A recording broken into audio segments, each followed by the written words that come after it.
Pertolongan kita adalah di dalam nama Tuhan yang menjadikan langit dan bumi. Turunlah kiranya atas kita sekalian anugerah dan damai sejahtera dari Allah Bapa kita dan Tuhan kita Yesus Kristus. Amin. Shalom jemaat yang dikasihi Tuhan.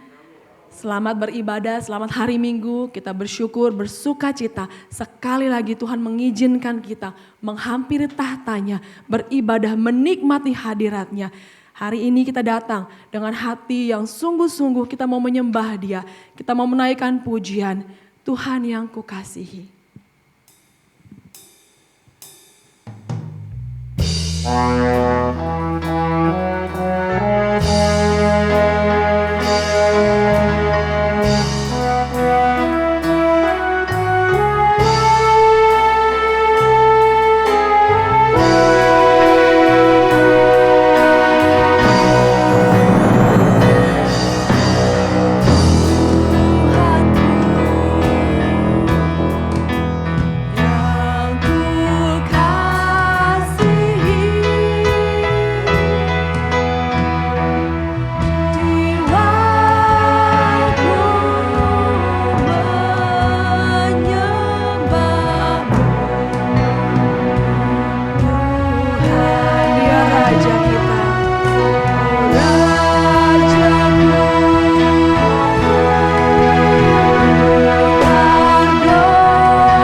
Versi yang bahasa Indonesianya.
Panggilan ibadah kita. Tuhan sudah menegakkan tahtanya di sorga dan kerajaannya berkuasa atas segala sesuatu. Pujilah Tuhan, hai segala tentaranya, hai pejabat-pejabatnya yang melakukan kehendaknya. Pujilah Tuhan, hai segala buatannya di segala tempat kekuasaannya. Pujilah Tuhan, hai jiwaku. Pagi ini kita kembali diajak oleh pemazmur untuk memuji Tuhan, menyembah Dia. Bukan karena keadaan kita sedang baik-baik saja. Bukan karena berkat-berkatnya yang sedang kita nikmati. Tetapi karena kebaikannya, kesetiaannya yang menjagai hidup kita. Mari dengan sukacita kita menaikkan pujian yang begitu indah ini. Kalimat demi kalimat mari kita imani. Puji Tuhan.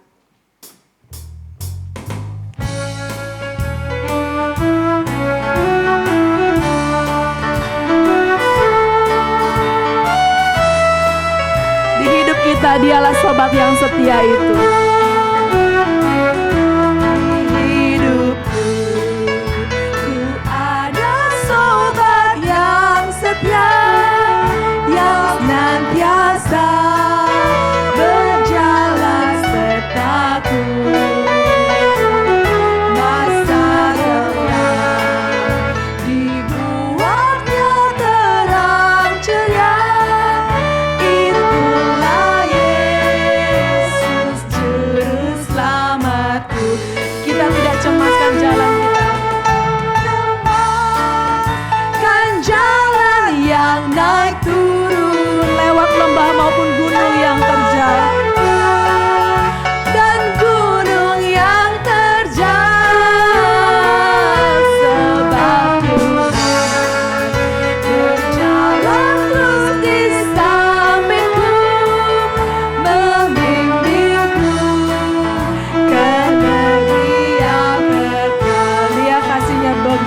bersama Dia. Hari-hari ku lalui bersama Yesus, suka duka ku jalani bersama Yesus, persoalan pencobaan kan ku hadapi bersama siapa? Bersama Yesus, Juru Selamatku. Sekali lagi kita angkat pujian ini. Hari-hari ku lalui, hari ku lalui bersama Yesus, suka duka ku jalani bersama Yesus, soalan pencobaan kan ku hadapi bersama Yesus. Persoalan pencobaan kita hadapi bersama Yesus. Persoalan pencobaan kan ku hadapi bersama Yesus saja. Bersama Yesus, Juru Selamatku. Amin Bapak Ibu. Kita menjalani hidup kita persoalan pencobaan bersama Yesus saja. Silahkan duduk. Kita akan membaca Alkitab secara bertanggapan. Pembacaan Alkitab hari ini diambil dari Mazmur 119 ayat 1 sampai 16. Saya akan baca ayat yang pertama, Bapak Ibu silakan baca ayat yang kedua, demikian seterusnya sampai ayat yang ke-16. Berbahagialah orang-orang yang hidupnya tidak bercela, yang hidup menurut Taurat Tuhan. Berbahagialah orang-orang yang memegang peringatan-peringatannya, yang mencari Dia dengan segenap hati. Yang juga tidak melakukan kejahatan, tetapi yang hidup menurut jalan-jalan yang ditunjukkannya. Engkau sendiri telah menyampaikan titah-titahmu, supaya dipegang dengan sungguh-sungguh. Sekiranya hidupku tentu untuk berpegang pada ketetapanmu. Maka aku tidak akan mendapat malu, apabila aku mengamat-amati segala perintahmu. Aku akan bersyukur kepadamu dengan hati jujur, apabila aku belajar hukum-hukummu yang adil. Aku akan berpegang pada ketetapan-ketetapanmu, janganlah tinggalkan aku sama sekali. Dengan apakah seorang muda mempertahankan kelakuannya bersih, dengan menjaganya sesuai dengan firman-Mu. Dengan segenap hatiku aku mencari Engkau, janganlah biarkan aku menyimpang dari perintah-perintahmu. Dalam hatiku aku menyimpan janji-Mu, supaya aku jangan berdosa terhadap Engkau. Terpujilah Engkau ya Tuhan, ajarkanlah ketetapan-ketetapan-Mu kepadaku. Dengan bibirku aku menceritakan segala hukum yang Kau ucapkan. Atas petunjuk peringatan-peringatan-Mu, aku bergembira seperti atas segala harta. Aku hendak merenungkan titah-titah-Mu dan mengamat-amati jalan-jalan-Mu. Aku akan bergemar dalam ketetapan-ketetapan-Mu. Firman-Mu tidak akan kulupakan. Firman-Nya tidak akan kulupakan. Kita bersyukur pada pagi ini Tuhan kembali memberikan diri-Nya untuk mendengar segala pengakuan dosa kita. Mari datang dengan hati yang hancur, membawa segala penyesalan kita atas kata-kata, atas perbuatan ataupun pikiran kita yang kita tahu mendukakan hatinya. Kita mau mengakui dosa kita dan kita akan mengiringinya dengan pujian dari KPPK 184.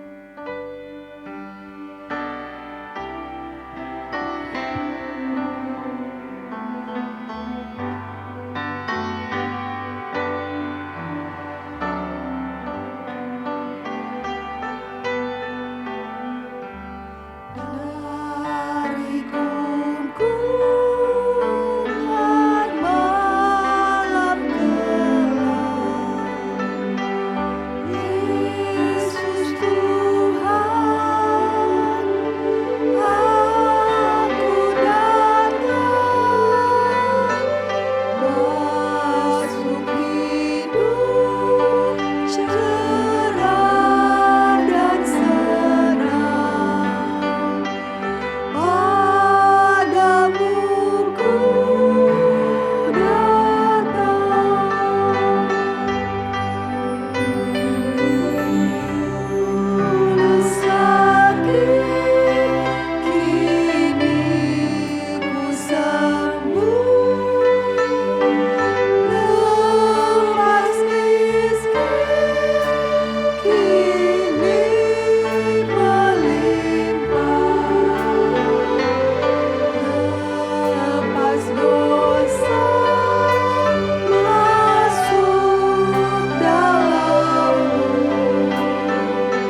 Sesungguhnya tangan Tuhan tidak kurang panjang untuk menyelamatkan, dan pendengarannya tidak kurang tajam untuk mendengar. Tetapi yang merupakan pemisah antara kamu dan Allahmu ialah segala kejahatanmu, dan yang membuat Dia menyembunyikan diri terhadap kamu sehingga Ia tidak mendengar ialah segala dosamu. Sebab tanganmu cemar oleh darah dan jarimu oleh kejahatan.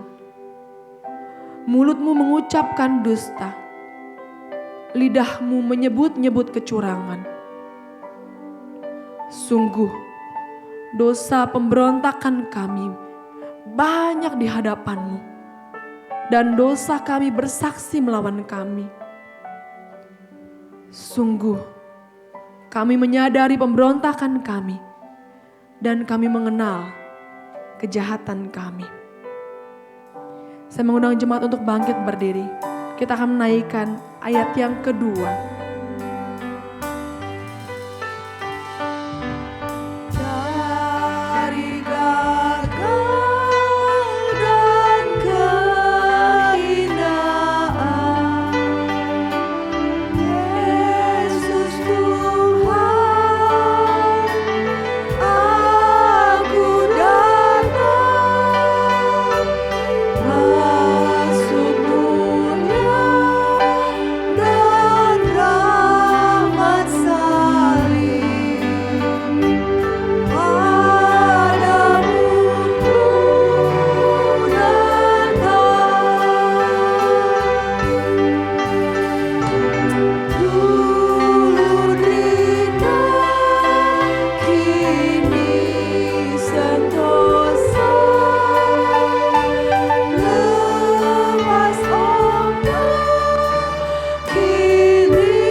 Saudara-saudara yang dikasihi Tuhan, dengan penuh kasih Tuhan kembali mengundang kita untuk datang di dalam hadirat-Nya.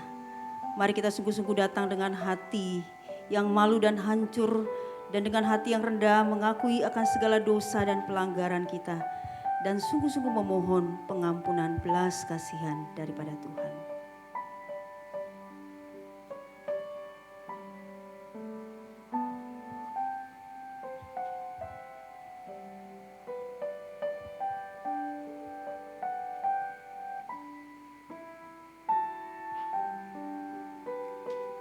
Ya Tuhan, ini kami orang-orang yang selalu memberontak di hadapan Tuhan. Dengan segala ketidaksetiaan dan ketidaktaatan kami, melanggar akan segala ketetapan perintah-Mu di dalam hidup kami. Kami datang mengakui itu semua di hadapan-Mu. Dosa-dosa kami, pribadi lepas pribadi. Karena kami pun tahu tidak ada yang tersembunyi di hadapan-Mu, ya Tuhan. Kami akui itu semua, ya Tuhan. Dan kami memohon kiranya Tuhan mengampuni kami. Sucikan kami, layakkan kami saat ini Tuhan. Sehingga kami sungguh-sungguh boleh layak untuk membawa penyembahan yang sungguh berkenan di hadapan-Mu di dalam ibadah kami. Supaya kami kembali boleh layak untuk menapaki hari-hari hidup kami ke depan. Sehingga kami boleh menjadi orang-orang yang berbahagia. Karena kami adalah orang-orang yang selalu mencari Engkau dengan segenap hati kami. Dan mau taat dengan segala ketetapan perintah-perintah-Mu kepada kami. Tuhan, dengarlah pengakuan kami, ampuni kami ya Tuhan. Dan terima kasih untuk pengampunan yang Kau berikan bagi kami. Terima kasih untuk jaminan keselamatan bagi kami. Terima kasih ya Tuhan. Biarlah kami semakin menjadi anak-anak-Mu yang terus diperbarui akan hidup kami, dan hidup kami semakin memuliakan Tuhan. Terpuji nama-Mu Tuhan. Di dalam nama Tuhan Yesus yang sudah mati bagi kami, bangkit bagi kami, memberikan keselamatan, kami naikkan doa dan permohonan kami. Amin. Firman Tuhan sebagai janji pengampunan dosa di dalam Roma 8 ayat 1, 2, dan 15 berkata, demikianlah sekarang tidak ada penghukuman bagi mereka yang ada di dalam Kristus Yesus. Roh yang memberi hidup telah memerdekakan kamu dalam Kristus dari hukum dosa dan hukum maut. Sebab kamu tidak menerima roh perbudakan yang membuat kamu menjadi takut lagi. Tetapi kamu telah menerima roh yang menjadikan kamu anak Allah. Oleh roh itu kita berseru, ya Aba, ya Bapa. Puji nama Tuhan untuk pengampunan yang Tuhan beri, untuk keselamatan yang Tuhan beri. Mari kita puji Tuhan karena Dia telah selamatkan kita. Dari surga Tuhan datang, Dia beri berkat-Nya kepadaku. Dia selamatkan kita. Dari surga Tuhan datang, beri berkat-Nya kepadaku. Karena Dia dihina, Dia selamatkan daku. Dari lumpur yang kaku, dengan tangan penuh kasih, Dia bawaku masuk terangnya. Puji Tuhan, selamat. Bait yang ketiga. Jiwa rohku ku hidup dalam kasih-Nya, tak dapat aku lukiskan betapa kasih-Nya. Dari lumpur Dia angkatku, dengan tangan penuh kasih, Dia bawaku masuk terangnya. Puji Tuhan, selamatkanku. Puji Tuhan, selamatkan setiap kita. Karena itu dengarkanlah firman Tuhan dan lakukanlah. Dalam 1 Korintus 10 ayat 31 berkata, Aku menjawab, jika engkau makan atau jika engkau minum atau jika engkau melakukan sesuatu yang lain, lakukanlah semuanya itu untuk kemuliaan Allah. Firman Tuhan, mari bersama-sama dengan gereja sepanjang segala abad dan di segala tempat kita mengikrarkan pengakuan iman rasuli bersama-sama. Aku percaya kepada Allah, Bapa yang Maha Kuasa, Khalik langit dan bumi, dan kepada Yesus Kristus anaknya yang tunggal Tuhan kita, yang dikandung daripada Roh Kudus, lahir dari anak darah Maria, yang menderita sengsara di bawah pemerintahan Pontius Pilatus, disalibkan dan dikuburkan, turun ke dalam kerajaan maut, pada hari yang ketiga bangkit pula dari antara orang mati, naik ke surga, duduk di sebelah kanan Allah, Bapa yang Maha Kuasa, dan dari sana Ia akan datang untuk menghakimi orang yang hidup dan yang mati. Aku percaya kepada Roh Kudus, gereja yang kudus dan am, persekutuan orang kudus, pengampunan dosa, kebangkitan tubuh, dan hidup yang kekal. Amin. Jemaat dipersilakan duduk kembali.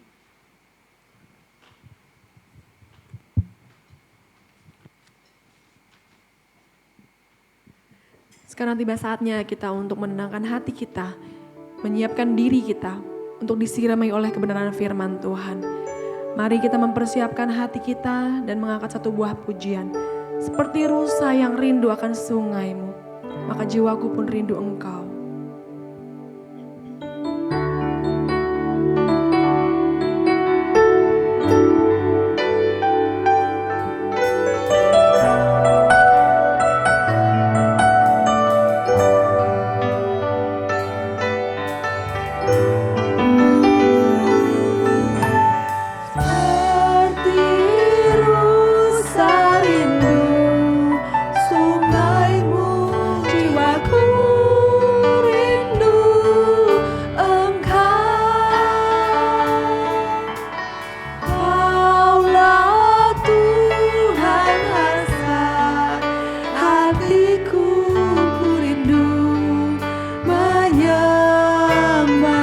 Katakan Engkau kekuatanku Tuhan.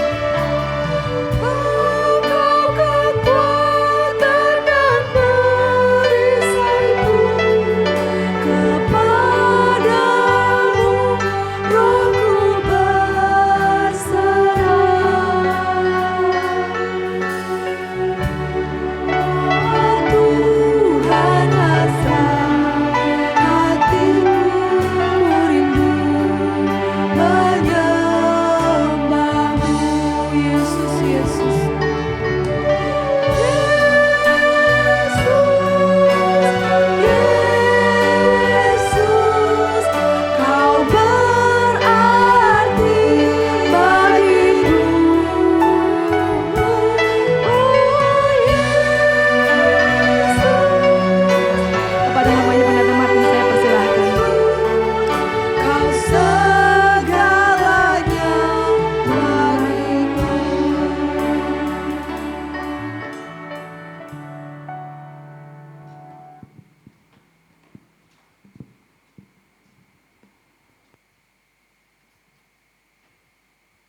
Mari jemaat sekalian kita tundukkan kepala masuk dalam doa. Pagi ini kiranya Tuhan berkenan sekali lagi memberkati kami melalui firman-Mu. Tuhan, Engkau sudah memimpin kami sampai pada saat ini. Dan kiranya saat ini menjadi saat di mana Tuhan dikuduskan di tengah-tengah umat-Mu. Berilah firman-Mu ya Tuhan untuk mengarahkan, menuntun, dan menguduskan hidup kami bagi-Mu sendiri. Hari ini Tuhan, Engkau kembali boleh mencurahkan berkat-berkat rohani bagi kami sekalian.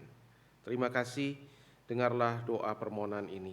Di dalam nama Tuhan Yesus kami berdoa. Amin. Saya menyambut kita semua, baik saudara-saudara yang ada di ruangan ini di gereja maupun seluruh jemaat yang ada di rumah. Shalom, damai sejahtera dari Tuhan kiranya dicurahkan bagi kita semua. Hari ini saudara kita masih di dalam kaitan memikirkan topik-topik mengenai ibadah. Dalam bulan September biasanya kita mengadakan minggu ibadah atau minggu musik, saudara ya, tetapi karena kondisi memang kita tidak bisa menyelenggarakan itu seperti biasanya. Nah, saudara,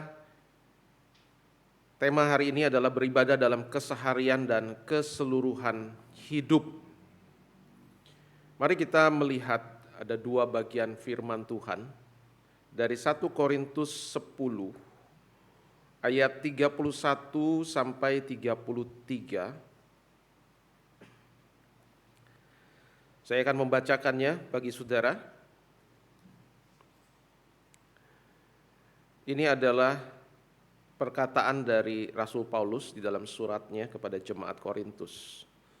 Demikian, aku menjawab, jika engkau makan atau jika engkau minum atau jika engkau melakukan sesuatu yang lain, lakukanlah semuanya itu untuk kemuliaan Allah.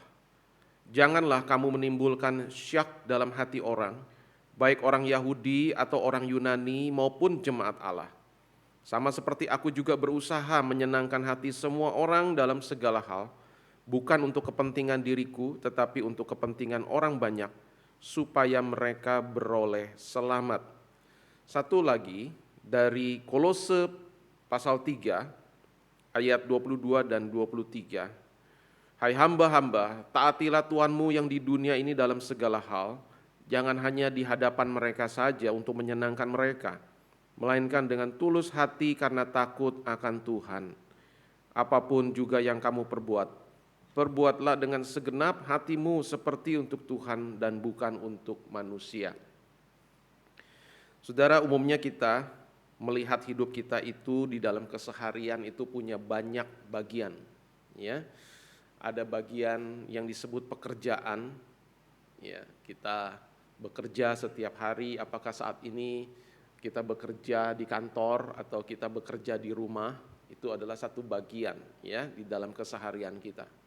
Tetapi juga kita melihat ada bagian yang lain, yaitu ada keluarga kita juga di dalam keseharian kita, ya. Ada waktu untuk bersama dengan keluarga, ya, berinteraksi dengan keluarga, bercakap-cakap dengan pasangan kita, dengan anak-anak kita, dengan orang tua kita. Tetapi juga kita melihat ada bagian dalam keseharian kita itu adalah untuk diri kita sendiri, ya. Orang sering bilang itu me time. Jadi mungkin kita memakainya itu biasanya untuk apa, saudara? Kalau zaman sekarang ya orang nggak lain lah ya, pasti me time-nya itu dengan gadgetnya, ya. Atau mungkin dia dengar musik begitu ya, atau dia mungkin membaca berita sambil minum kopi begitu sendirian, ya. Itu adalah juga bagian dari keseharian, ya, seseorang. Ada bagian dalam keseharian itu juga untuk kita pakai beristirahat, ya, tidur, saudara. Kita perlu tidur yang cukup, ya, untuk bisa sehat, ya. Kalau kurang tidur itu akan mempengaruhi seluruh, ya, kesehatan dan aktivitas kita. Ada juga bagian dalam keseharian kita yang pakai untuk beribadah. Ya, biasanya kita orang Kristen mengerti ibadah itu ya seperti sekarang ini yang sedang kita lakukan pada hari Minggu, ya pada jam tertentu dengan ya waktu kurang lebih 1 jam, 1,5 jam kita gunakan untuk beribadah.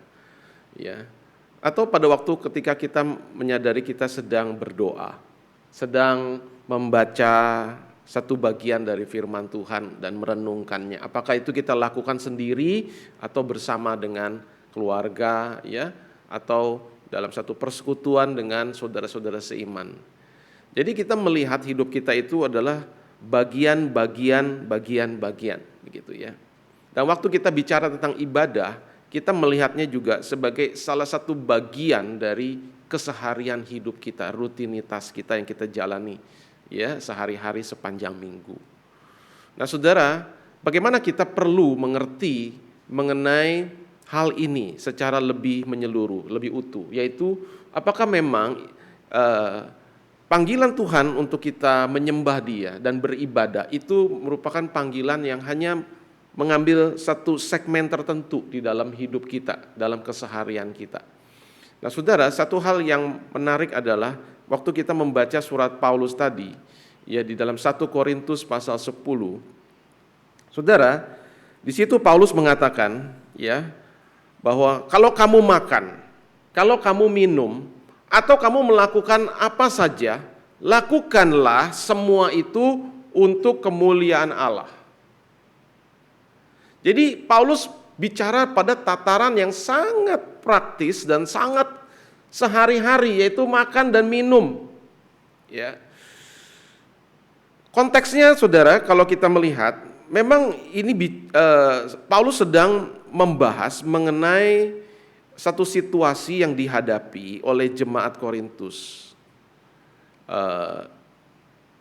Situasinya itu adalah bagaimana kalau seorang Kristen diundang di dalam satu jamuan makan oleh orang yang non-Kristen.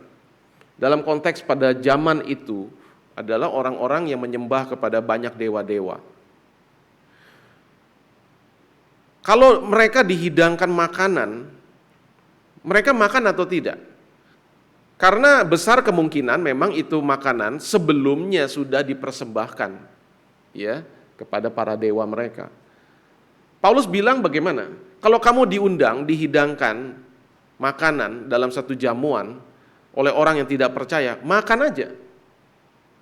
Ya, kamu nggak usah pusing-pusing, makan aja. Tapi kalau kamu di situ waktu mau makan, ada orang yang mengatakan jangan makan. Itu makanan yang sudah dipersembahkan kepada berhala. Nah, lalu bagaimana? Nah, apa jawaban Paulus di dalam bagian ini? Paulus mengatakan, jangan makan. Loh, kok tadi makan aja sekarang jangan?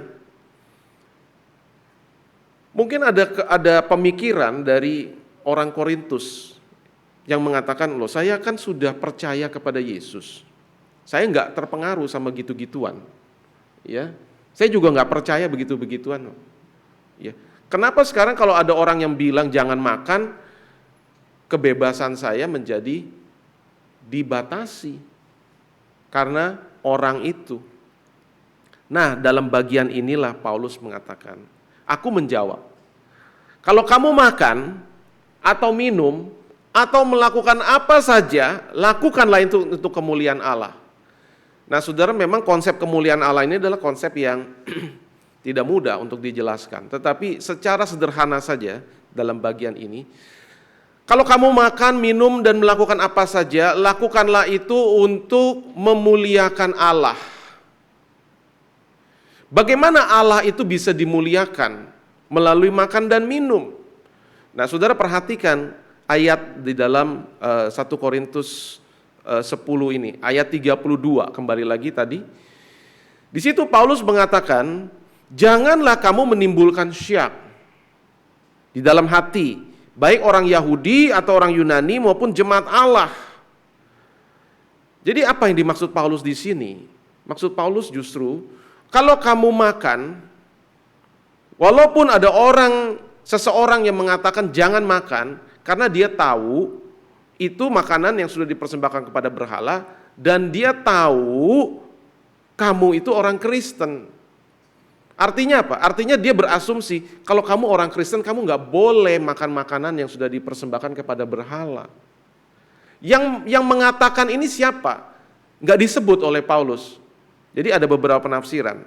Ada yang menafsirkan orang ini yang menyatakan keberatan ini adalah orang Kristen juga, tapi yang baru menjadi Kristen, yang baru percaya, yang baru berpindah dari kepercayaan sebelumnya, yaitu sebagai penyembah berhala.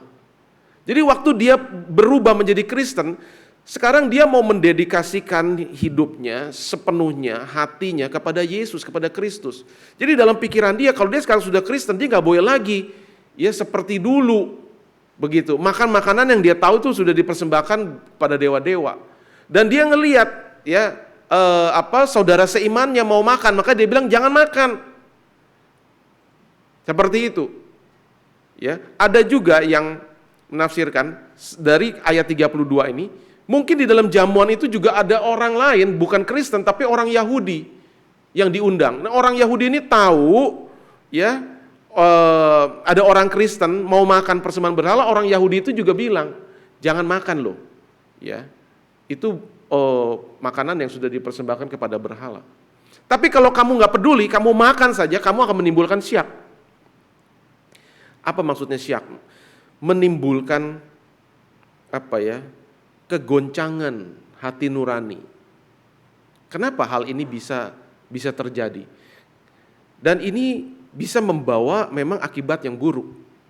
Karena misalnya contoh bagi orang yang baru saja berpindah dari kepercayaan sebelumnya ya menjadi orang Kristen. Waktu dia melihat saudara seimannya makan saja begitu,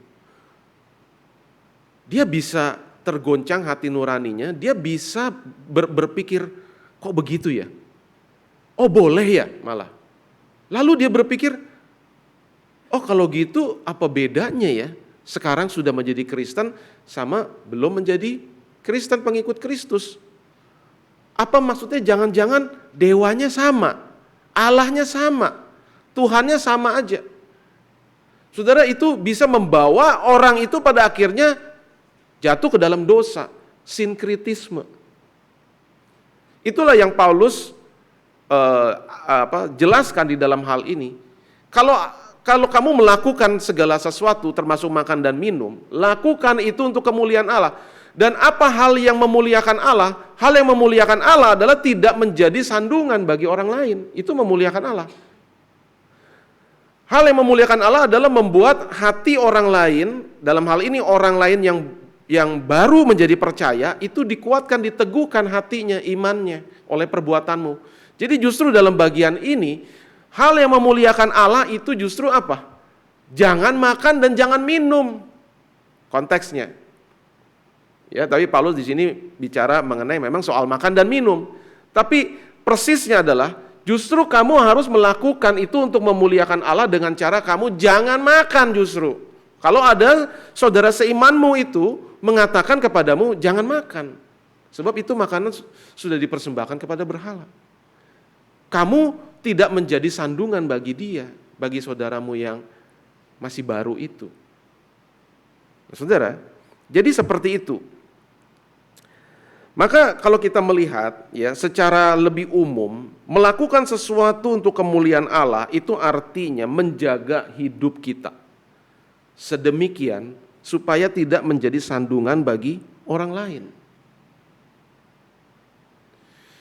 Di dalam pasal 9 1 Korintus, Paulus mengatakan bahwa aku ini berusaha menempatkan diriku di tengah berbagai macam orang, ya.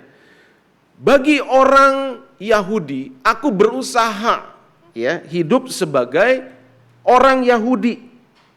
Bagi orang yang tidak hidup di bawah hukum Taurat, aku berusaha untuk menjadi orang yang tidak hidup di bawah hukum Taurat, walaupun aku tidak hidup di luar hukum Allah, kata Paulus.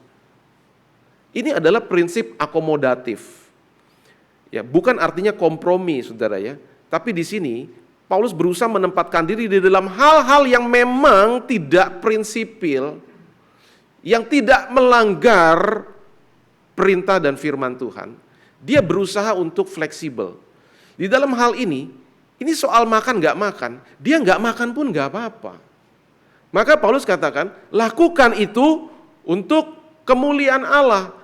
Dalam arti kamu membawa kebaikan bagi saudaramu, bagi sesamamu, tidak menjadi sandungan. Dan tidak membuat nama Tuhan itu dicemooh.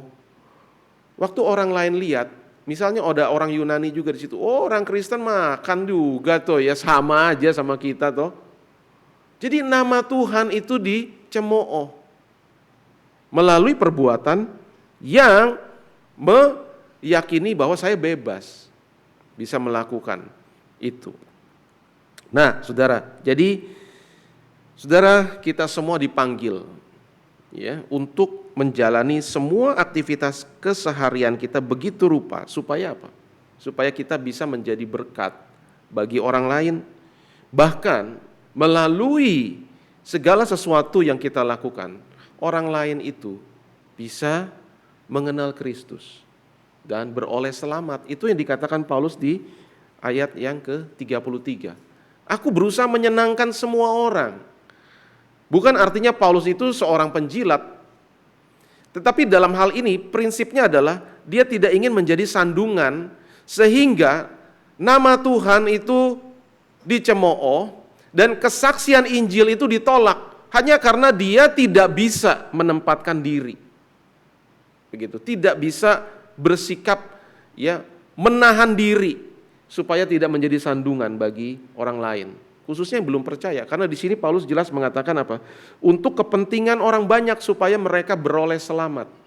Saudara, kita menjadi orang Kristen di dalam keseharian kita perlu memperhatikan hal ini. Ya, apakah waktu kita menyadari kebebasan yang kita miliki di dalam Kristus, kita terapkan, tapi waktu kita menyadari ada orang-orang tertentu yang mungkin ya kondisi mereka, ya konsep mereka, keyakinan, kepercayaan mereka ya akan menimbulkan ya satu prasangka yang tidak baik. Saudara, kita harus peka dengan hal itu. Ya, misalnya pada waktu puasa biasa ya kita merasa ya kita makan nggak apa-apa kan. Ya, tapi bukan berarti waktu kita melakukan itu kita melakukannya di depan orang, begitu ya, yang sedang berpuasa. Tentu dia juga menyadari ya kita orang Kristen, ya kita nggak berpuasa, kita makan. Tapi itu menimbulkan satu hal yang kurang baik di hati dia waktu dia menyadari, waktu dia melihat kok seperti itu ya, orang Kristen makan di depan ya kami yang sedang berpuasa. Seperti itu, ya. Jadi kita ada kepekaan di dalam hal ini. Saudara, jadi bagaimana hidup kita itu kita jalan di dalam keseharian supaya melalui itu orang lain itu bahkan bisa mengenal siapa itu Tuhan yang kita percayai melalui sikap, tindakan dan perilaku kita. Supaya orang lain dapat mengenal Kristus. Kristus itu adalah kemuliaan Allah yang terbesar. Alkitab mengatakan kemuliaan Allah itu kita bisa saksikan di dalam segala ciptaan. Langit menceritakan kemuliaan Allah. Mazmur 19. Seluruh dunia dan alam semesta ini menampilkan kemuliaan Allah. Tetapi dalam Mazmur yang sama, dalam bagian yang kedua, kita juga bisa melihat kemuliaan Allah itu ada di dalam Taurat firman Tuhan itu. Yang pemazmur mengatakan lebih indah daripada emas tua, lebih manis daripada madu.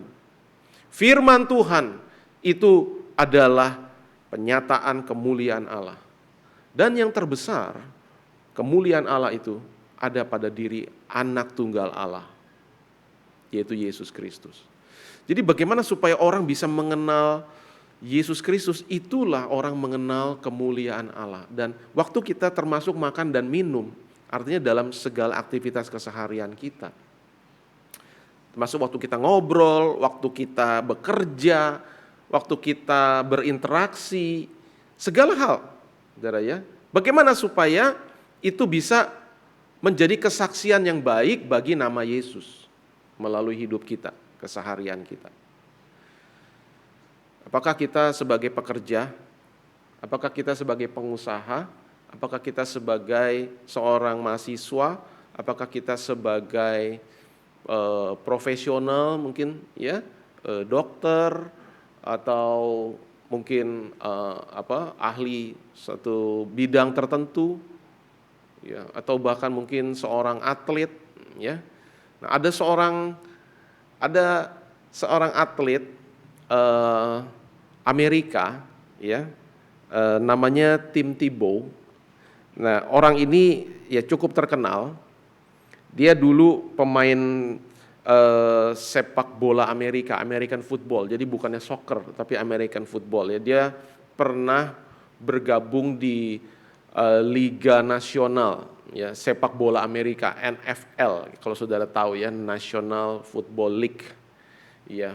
Nah, pada waktu itu kurang lebih tahun 2010-2011 dia sedang top, ya. Walaupun kemudian belakangan dia nggak terus di situ, dia pindah jalur menjadi pemain baseball.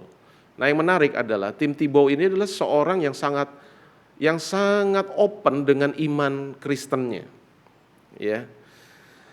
Waktu dia berusaha untuk menjalankan imannya menjadi sebuah kesaksian yang terbuka, bukan berarti tanpa resiko. Ada banyak pihak yang mengkritik, ya. Lingkungannya juga tidak terlalu ramah, ya, dengan openness dia tentang iman percaya dia kepada Kristus. Tetapi dia tetap konsisten. Dia nggak malu untuk menyatakan diri sebagai orang Kristen. Dia sering mencantumkan ayat itu di bagian hitam di bawah matanya dalam pertandingan-pertandingan. Dan saudara, yang menarik adalah meskipun banyak pihak yang nggak suka dengan seperti itu, banyak juga yang mensupport, yang mendukung. Dan saudara, dia setiap pertandingan itu dia pakai ayat ganti-ganti.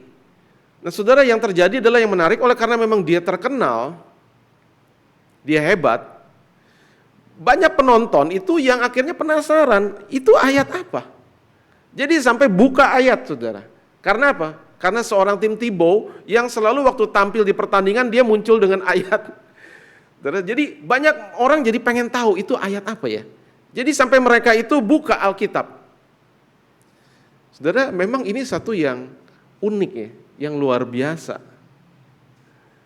Nah, apakah saudara kita menyadari dalam keseharian kita, dalam profesi kita bisa membuat orang pada akhirnya juga pengen tahu, tertarik, ya, melalui diri kita, ya, hidup kita, keseharian kita, termasuk waktu kita makan dan minum.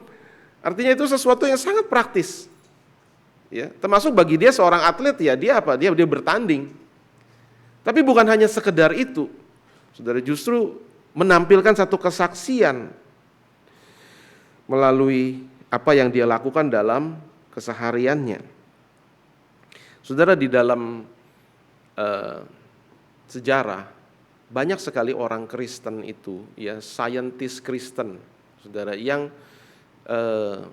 menjadi berkat, ya, melalui keseharian mereka sebagai seorang saintis yang pada akhirnya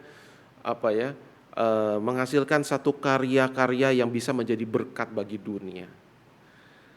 Saudara, kalau tahu nama-nama yang dipakai sekarang sebagai klaster di kawasan Gading Serpong ini, khususnya kawasan Sientia, itu semua nama-nama penemu. Dan saudara tahu, semua itu, banyak dari itu adalah nama-nama para penemu Kristen yang taat.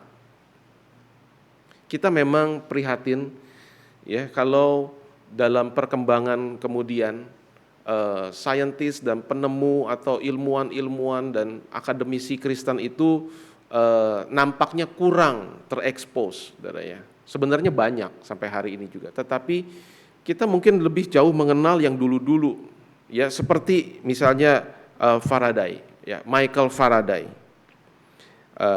James Maxwell, itu ada klaster Faraday, ada klaster Maxwell, itu semua ambil dari nama Penemu-penemu itu orang-orang Kristen yang taat, yang cinta Tuhan. Siapa lagi?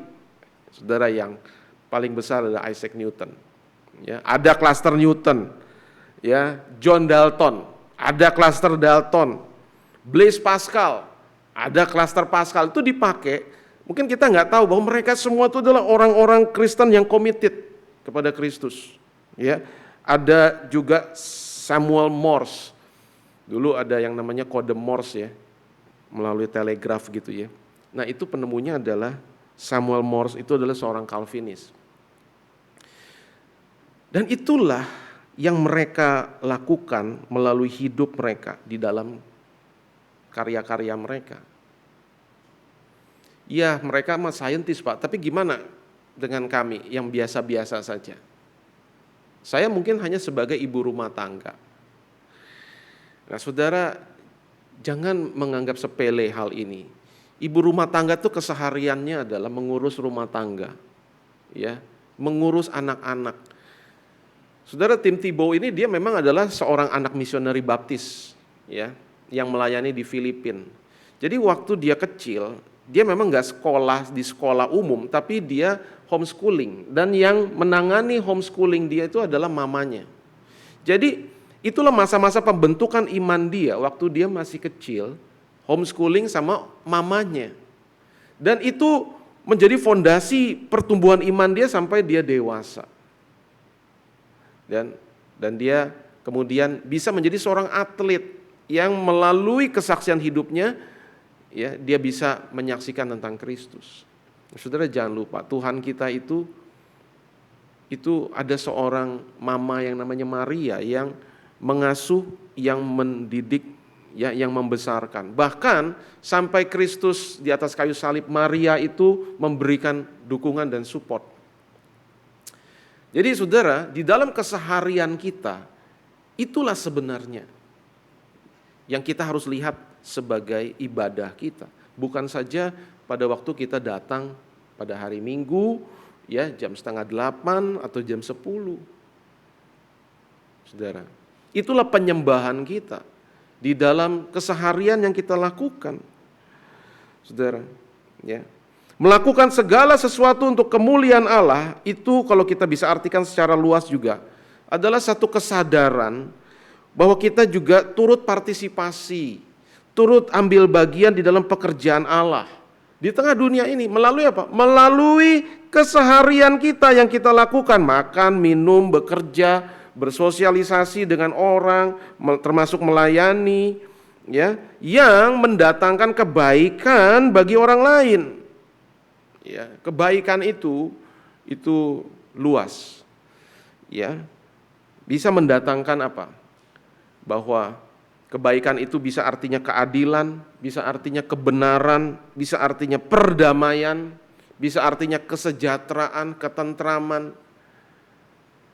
Saudara, yang menarik, saudara, kalau kita melihat orang-orang yang paling top di dunia itu diberikan penghargaan Nobel dari berbagai bidang kehidupan. Nah, saudara, dari semua kategori Nobel, yang paling bergengsi itu Nobel apa, saudara? Nobel kategori perdamaian. Nobel perdamaian. Itu Nobel yang paling utama dianggap. Karena apa? Dianggap itu yang begitu rupa memberikan kontribusi yang luar biasa bagi dunia.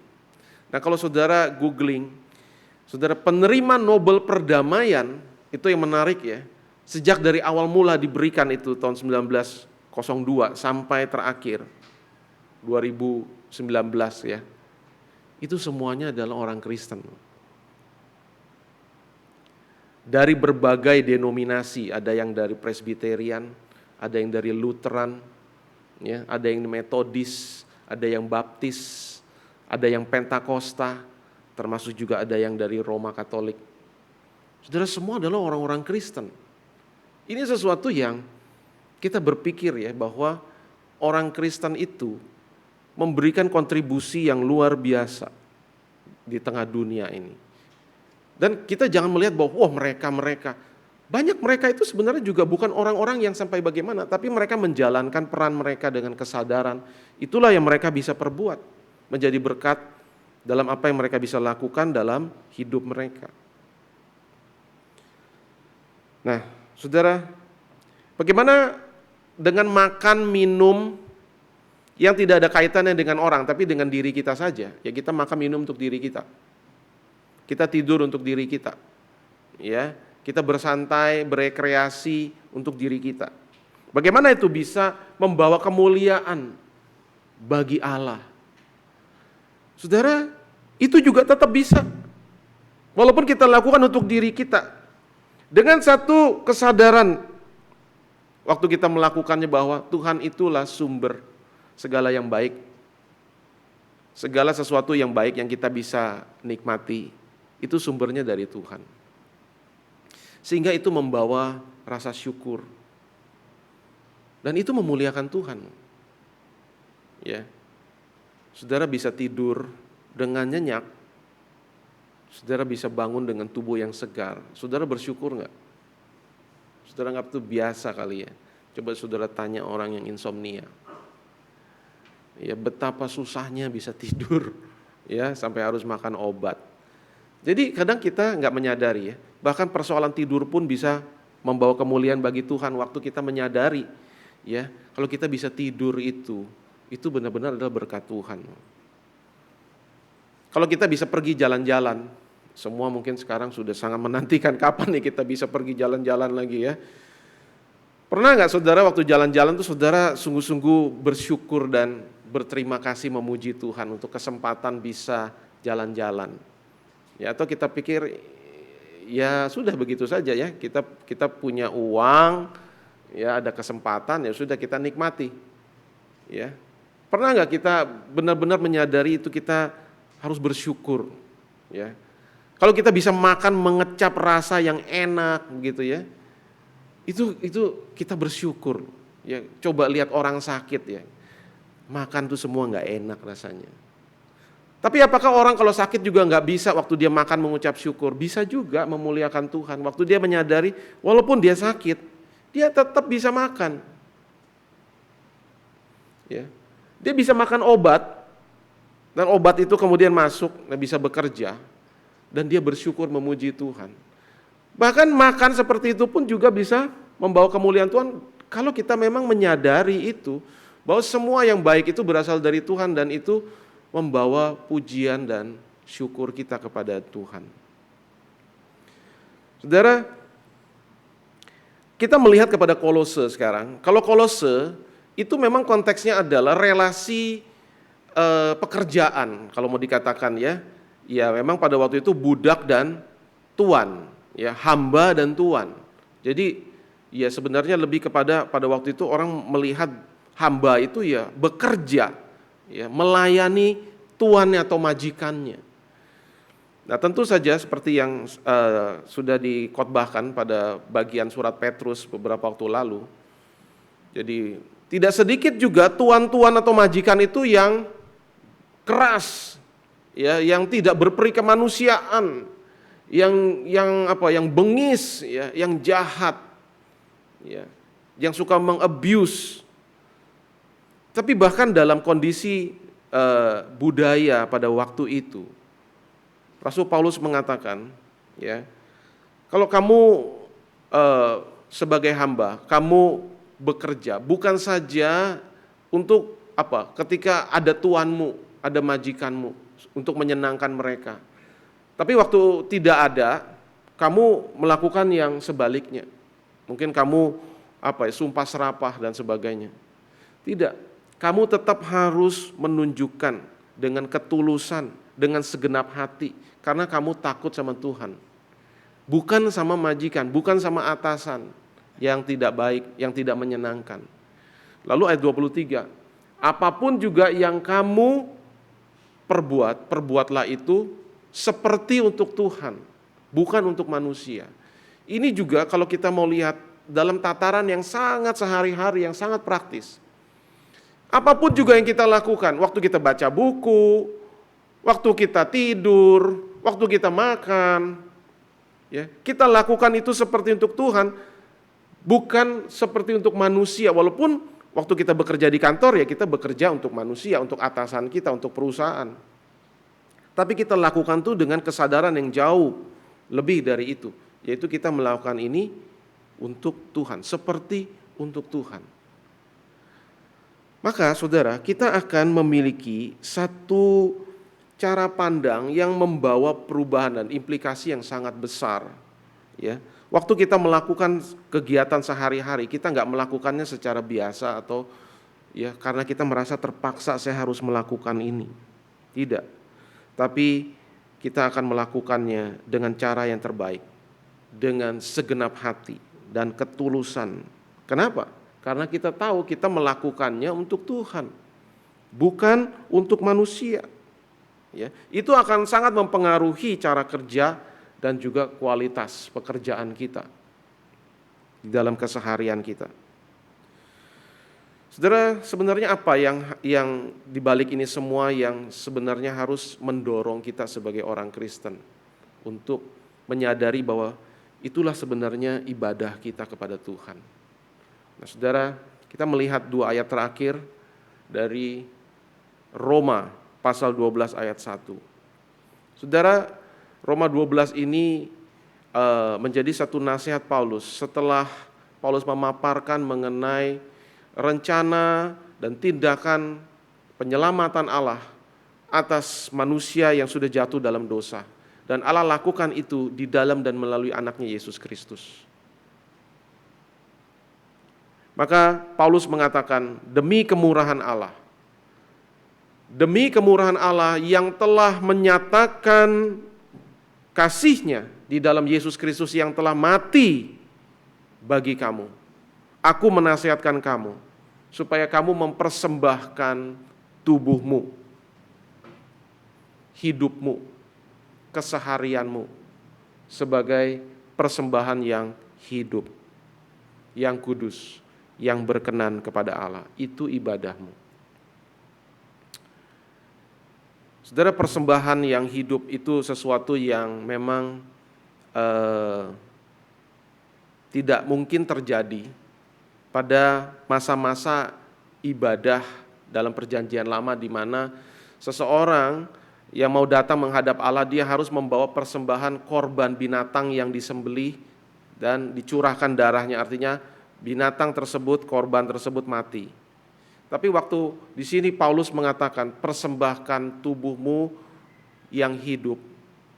Saudara, di satu sisi yang namanya mempersembahkan itu adalah korban yang mati. Tetapi di sini hidup. Jadi ini adalah satu ritme di mana kita dipanggil untuk mati terhadap diri, terhadap keinginan diri, tapi hidup bagi Allah. Itu yang Tuhan mau, itu yang Tuhan minta. Dan secara khusus hari ini, untuk saudara-saudara sebagai pengurus yang akan diteguhkan, saudara, Paulus mengatakan aplikasi yang praktis dari Roma 12 ayat 1 ini, salah satunya ada di ayat yang ke-11. Ya. Janganlah hendaknya kerajinanmu kendor. Biarlah rohmu menyala-nyala dan layanilah Tuhan. Janganlah hendaknya kerajinanmu kendor. Saudara, kerajinan itu, kata yang dipakai itu ada kombinasi antara urgensi dan ketekunan. Urgensi dan ketekunan. Kita bisa melayani dengan urgensi tetapi tidak ada ketekunan. Tidak ada kemantapan, tidak ada disiplin. Maka akibatnya apa? Ya, kaget-kaget, pontang-panting. Ya, anget-anget tai ayam orang bilang. Ya. Tetapi kita juga bisa tekun tapi tanpa urgensi, tanpa ada sense urgency. Kita bisa melayani ya secara monoton dan kurang gairah. Di dalam bagian ini Paulus mengatakan, janganlah hendaknya kerajinanmu itu kendor. Ya. Janganlah ketekunan dan urgensi itu hilang dari diri kita. tetapi biarlah rohmu menyala-nyala. Atau terjemahan lainnya, biarlah rohmu itu mendidih. Mendidih. Saudara, ya. Bagi kita semua, pelayanan juga kita lihat sebagai satu panggilan, ya, sebagai pengurus. Kita lakukan itu dengan satu kesadaran bahwa kita sudah menerima kemurahan Allah. Biarlah kemurahan Allah di dalam Yesus Kristus, kasih-Nya, pengorbanannya itulah yang mendrive kita. Sehingga waktu kita melayani, kita melihat kepada Yesus yang telah mendedikasikan, yang telah menyerahkan dirinya kepada Allah dan bagi kita. Kasih yang seperti itulah yang kiranya kembali menyalakan roh kita untuk memberikan kepadanya hidup kita, tubuh kita, pelayanan kita, ya, kepadanya. Saudara, kita melayani dengan kesadaran akan Allah. Kita melayani dengan tulus dan segenap hati. Kita melayani dengan rajin dan roh yang menyala-nyala. Itu yang Tuhan mau dari kita semua. Dari saudara para pengurus yang akan diteguhkan hari ini. Amin. Mari kita berdoa.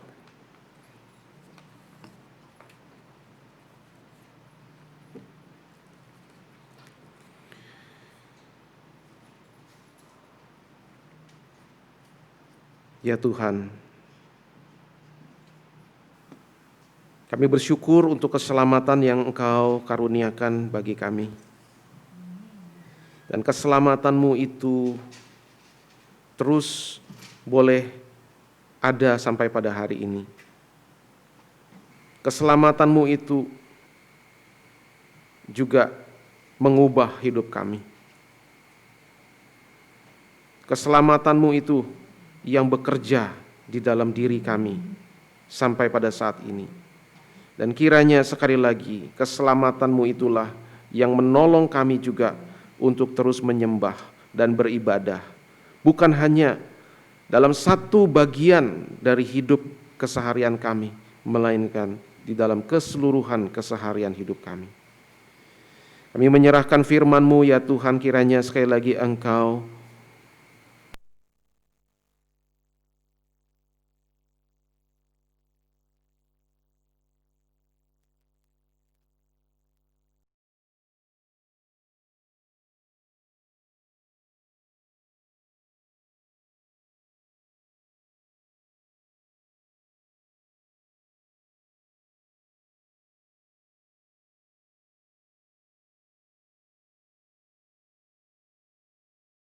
ada pengurus-pengurus sebagai perwakilan dan selebihnya mereka tetap ada di rumah, ya. Saudara, saya persilahkan untuk Bu Rine sebagai sekretaris majelis untuk memanggilkan nama-nama perwakilan dan bidang dari bidang, subbidang dan komisi beserta ketua-ketua bidang para majelis dan hamba Tuhan.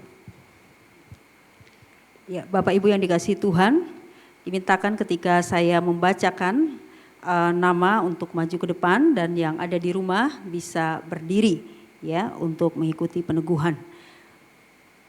Sunan Pengurus GKY Gading Serpong periode 1 Agustus 2020 sampai 31 Juli 2021.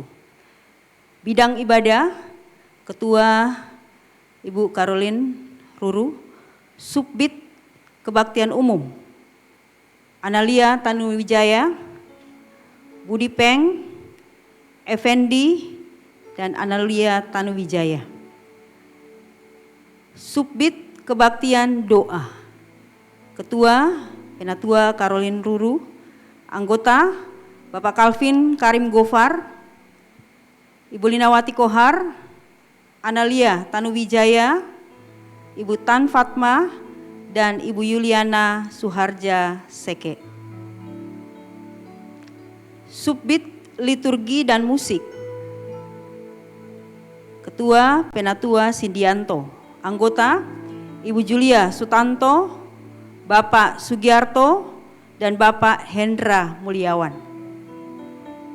Subbid Sakramen dan Kebaktian Khusus, Ketua Penatua Ibu Ani Johan, anggota Ibu Andayani Tantri, Ibu Rebeka Tengara, Ibu Yuliana Suharja Seke, dan Ibu Emi Hendrajani. Bidang Persekutuan, Ketua Penatua Arifin Zain. Subbid Pelayanan Anak, Ketua Penatua Titi Anggreni. Komisi Anak, Ketua Hafsari Putri Wardani. Anggotanya Saudari atau Lause Envi Elisa Wijaya, Lause Lina Gumanyar, Lause Christine Ong, Lause Susiko, Lause Prapti, Lause Anelia Tani Wijaya, Lause Deni. Subbid Pelayanan Remaja, Ketua Penatua Antonius Hermawan.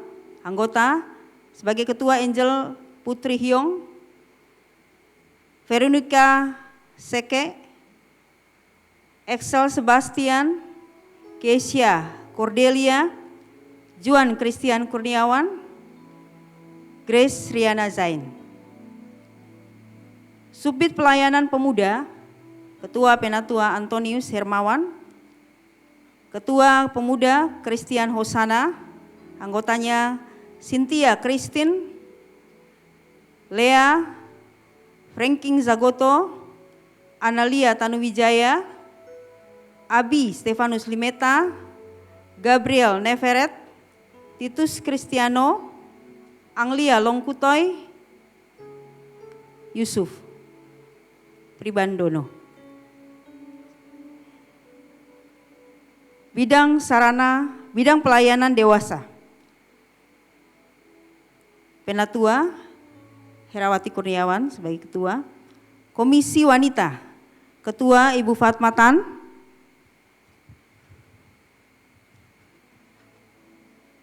Anggota Ibu Herawati Kurniawan, Ibu Nelly Sintawati, Ibu Heni Aha, Ibu Juliana Seke, Ibu Erinda, Ibu Sisilia Ali Makmur, Ibu Erci, dan Ibu Juni Linda. Silakan Bapak Ibu yang ada di dalam ruangan ini yang hadir bisa maju ke depan. Komisi Kaleb, Ketua Bapak Sulistio Wibowo. Anggota Ibu Linda Sri, Ibu Lis Kurniawan, Ibu Li Nyokwe atau Ibu Ihwa, Ibu Andayani Tantri, Ibu Megawati, Ibu Fani Rosa, dan Ibu Haryati. Subbid Pemerhati dan Perlawatan, Ketua Bapak Penatua Stephen Lin, anggota Ibu Suyana, Ibu Nelly Sintawati, Ibu Maria Pujiati, Ibu Iren Novianti, Ibu Justika Kosma, Ibu Sisilia Ali Makmur, Ibu Swani Deborah, Ibu Sabarita Bangun, dan tim PKK, Ibu Kristiana Kumala, Bapak Arifin Zain, Bapak Stephen Lin, dan Ibu Linawati Kohar, dan Bapak David Anthony Stephenson. Bidang Pembinaan Warga Gereja, Ketua Penatua Kris Salim. Subbid PWG, anggota Ibu Kristiana Kumala, Ibu Christine Ong, Ibu Elim Sritaba, dan Bapak Eng Pwe Hyong. Subbid Literatur dan Kolportase, Ketua Penatua Agus Winarto, anggota Bapak Taur Siahaan dan Bapak Calvin Karim Gofar. Bidang Pekabaran Injil, Ketua Bapak Yudi Santoso, anggotanya Ibu Elim Sritaba, Bapak Adi Sucita, dan Bapak Calvin Gofar, dan Bapak Yusar Hidayat. Bidang Pelayanan Sosial dan Diakonia, Ketua Penatua Peki Seke. Subbid Pelayanan Sosial, Subbid Diakonia, Ketua Penatua Seli Cendana, anggota Bapak Rikitan, Bapak Joko Hartono, dan Bapak Adi Sucita. Bidang Keuangan, Ketua Bapak Mudianto Korahi, Bendahara Penatua Bu Deni, dan Administrasi Keuangan Bapak Kirwan Molek ya. Untuk keuangan tidak ada anggotanya.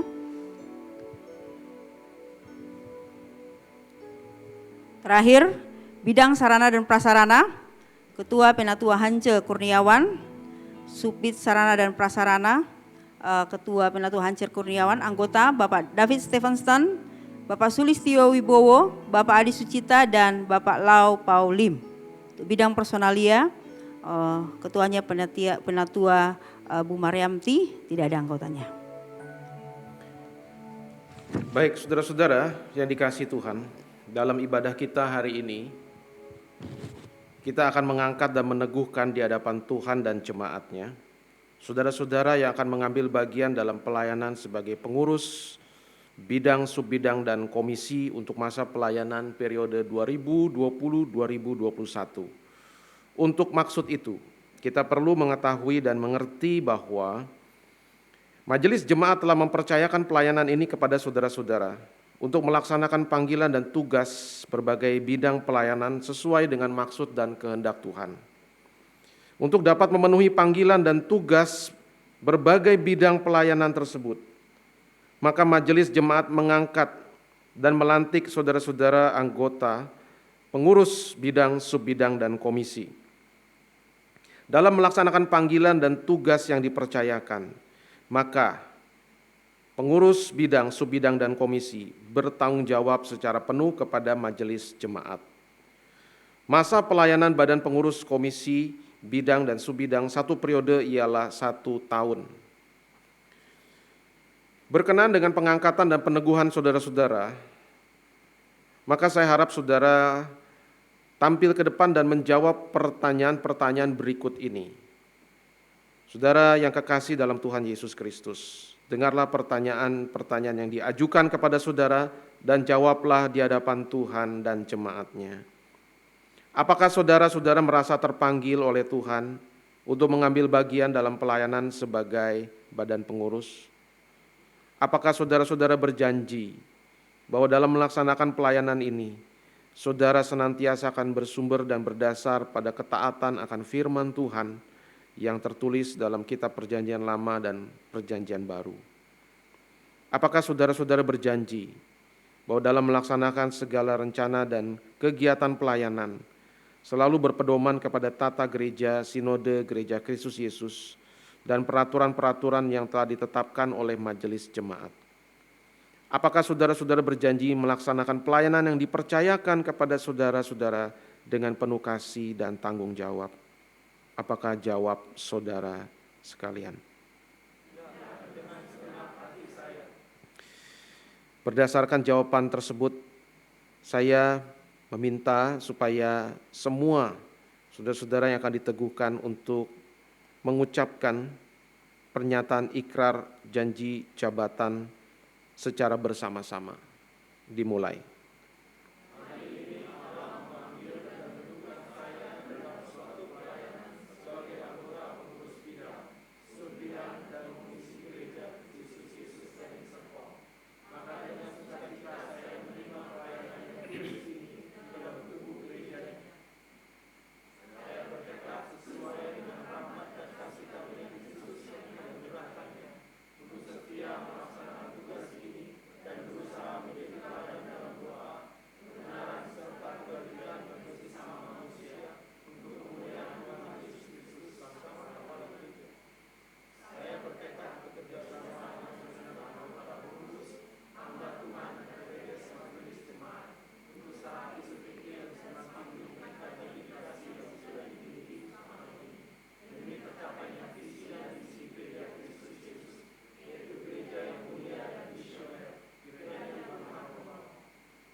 Maka berdasarkan jawaban dan pernyataan ikrar dari saudara-saudara semua, baik yang ada di sini maupun yang ada di rumah, maka saya atas nama Majelis GKY Jemaat Gading Serpong meneguhkan saudara-saudara sebagai badan pengurus bidang, subbidang, dan komisi untuk masa bakti pelayanan tahun 2020 sampai 2021. Mari kita berdoa.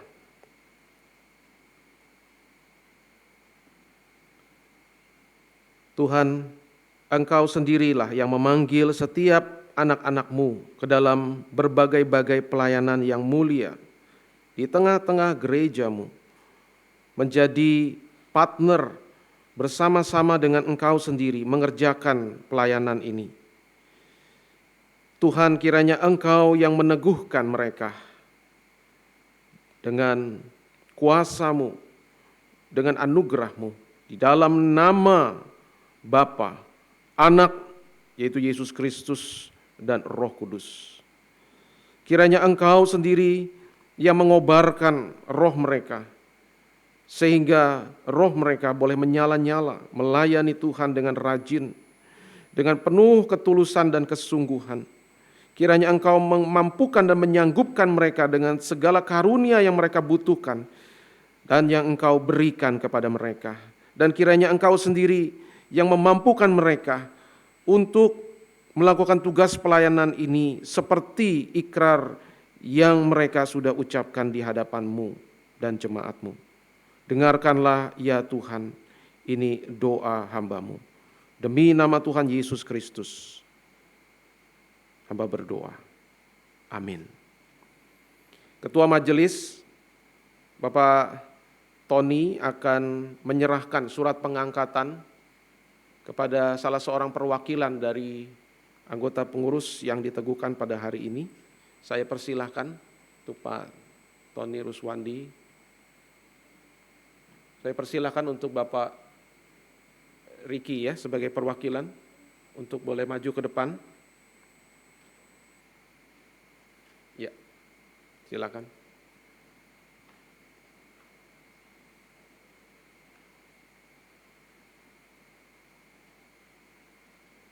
Baik, saya minta semua pengurus untuk menghadap ke arah jemaat, ke arah kamera. Jemaat sekalian, ini adalah pengurus-pengurus gereja Tuhan, pengurus gereja GKI Gading Serpong, pengurus gereja saudara.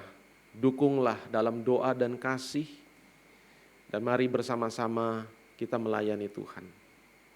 Amin, Tuhan dipermuliakan. Silakan saudara boleh kembali ke tempat semua. Kita lanjutkan ibadah kita.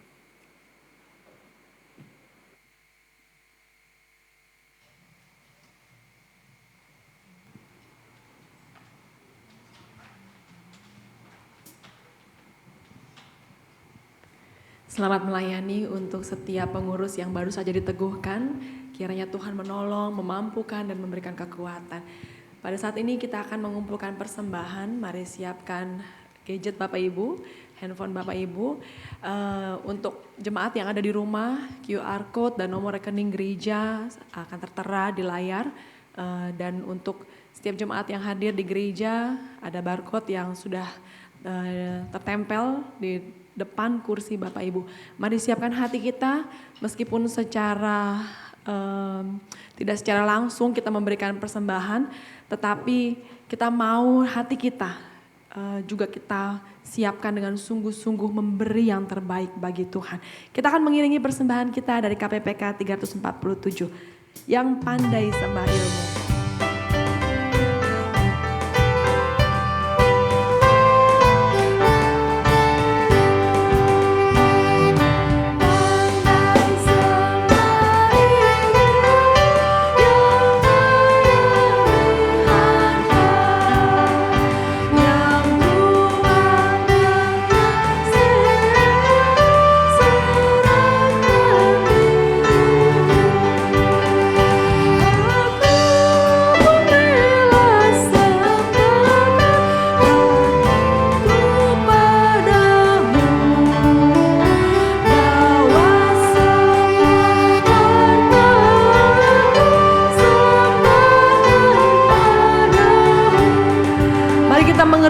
Dimanapun, kapanpun, apapun yang kita lakukan, kiranya itu memperkenankan hati Tuhan.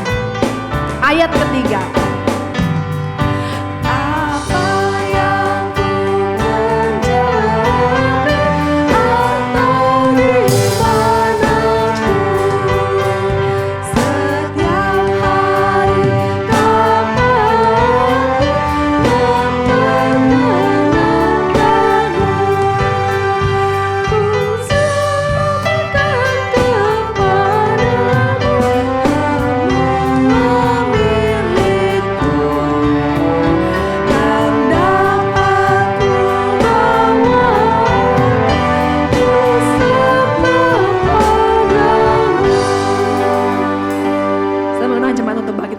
kembali, kita akan membawa persembahan kita di hadapan Tuhan.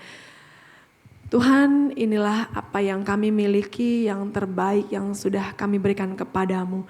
Tuhan, kiranya Engkau yang menguduskan uang-uang ini Tuhan, supaya boleh menjadi berkat bagi pelayanan Tuhan, bagi banyak orang, bagi apapun yang sudah Tuhan tetapkan.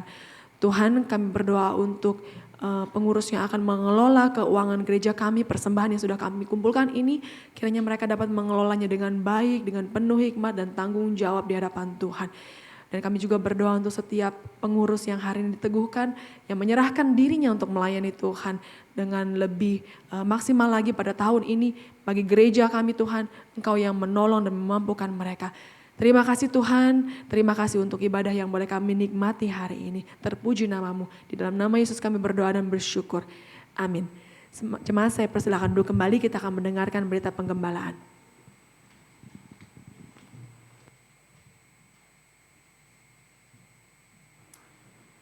Baik, saudara, kita bersyukur kepada Tuhan yang telah menyertai dan memimpin kita di dalam ibadah pada hari ini. Dan beberapa hal yang perlu untuk saya sampaikan, saudara, silakan boleh ditampilkan. Masih ada 4 kelompok kecil yang akan melaksanakan persekutuan kelompok kecil dalam minggu ke depan ini, yaitu PKK Matius, PKK Markus, PKK Lukas, dan PKK Kisah Para Rasul. Ya. Ada yang hari Sabtu, ada yang hari Jumat. Ya, saudara, mari bergabung bagi saudara-saudara yang ada di dalam area atau wilayah PKK ini. Ya, tentu kita bertemu melalui Zoom, ya, dan menikmati persekutuan yang boleh saling menguatkan satu dengan yang lain. Ya, demikian. Kemudian, saudara, saya juga mengajak seluruh jemaat untuk tidak melewatkan kesempatan yang berharga ini. Kita akan melaksanakan Zoom seminar pada tanggal 3 dan tanggal 10 Oktober. Jadi kita akan memakai waktu 2 minggu oleh karena topik ini adalah topik yang perlu waktu yang cukup untuk membahasnya, saudara ya. Kita mengangkat topik tentang Antikris, 666 dan kerajaan 1000 tahun. Saudara, ini sangat penting untuk kita sebagai umat Tuhan juga boleh mengerti ya apa yang ditulis dalam firman Tuhan di dalam kitab Wahyu ya mengenai akhir zaman.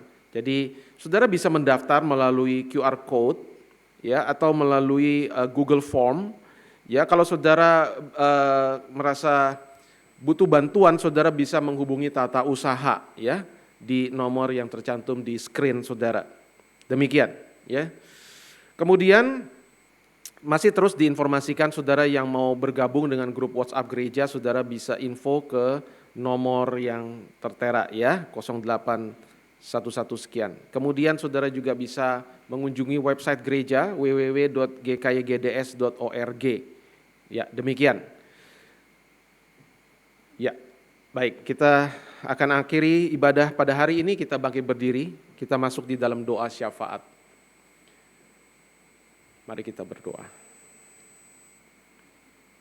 Tuhan, kami berdoa untuk begitu banyak orang-orang yang pada saat-saat ini tidak bisa berada di dalam keadaan yang normal. Oleh karena mereka mungkin harus saat ini menjalani karantina karena positif terinfeksi oleh virus corona. Mereka yang ada di rumah sakit dan tempat-tempat perawatan. Kami berdoa ya Tuhan, beri mereka kesembuhan, beri mereka kekuatan dan pengharapan. Terlebih untuk mereka sebagai anak-anak Tuhan, sembuhkanlah ya Tuhan. Berkati seluruh tenaga dokter dan perawat yang bertugas siang dan malam, Tuhan, penyertaan-Mu juga atas mereka. Kami juga menyerahkan Tuhan kondisi situasi yang masih belum membaik sampai hari ini. Tuhan, kuatkan juga seluruh jajaran pemerintah, presiden, para menteri, para kepala daerah, sampai jajaran yang ada di bawah. Supaya mereka semua juga bisa tetap melaksanakan peran dan tugas mereka sebaik-baiknya. Tuhan menolong Indonesia untuk bisa selamat dan keluar dari krisis ini yang juga dialami oleh seluruh dunia ini. Tuhan, hamba berdoa juga Tuhan berkati seluruh jemaat-Mu.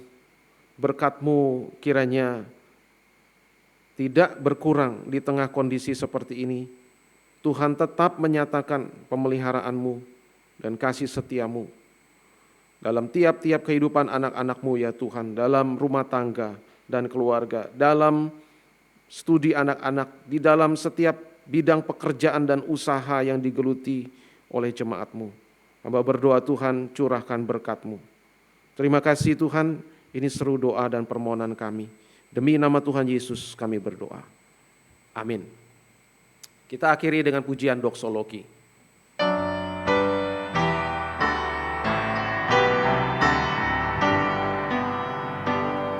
Puji Allah Bapa Putra, puji Allah Roh Kudus,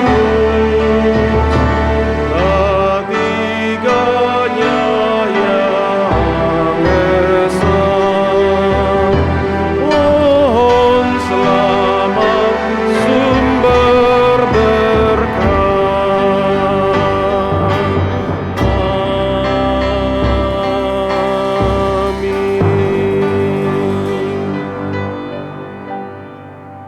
Saudara sekalian dimanapun berada, mari kita kembali mengarahkan seluruh hidup kita kepada Tuhan, menyerahkan seluruh bagian hidup dan keseharian kita kepadanya supaya Dia dimuliakan, dan terimalah berkat-Nya.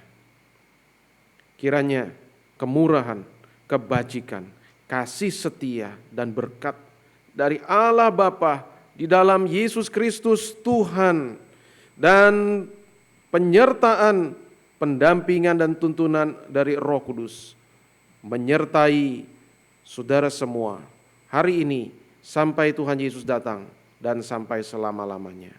Amin.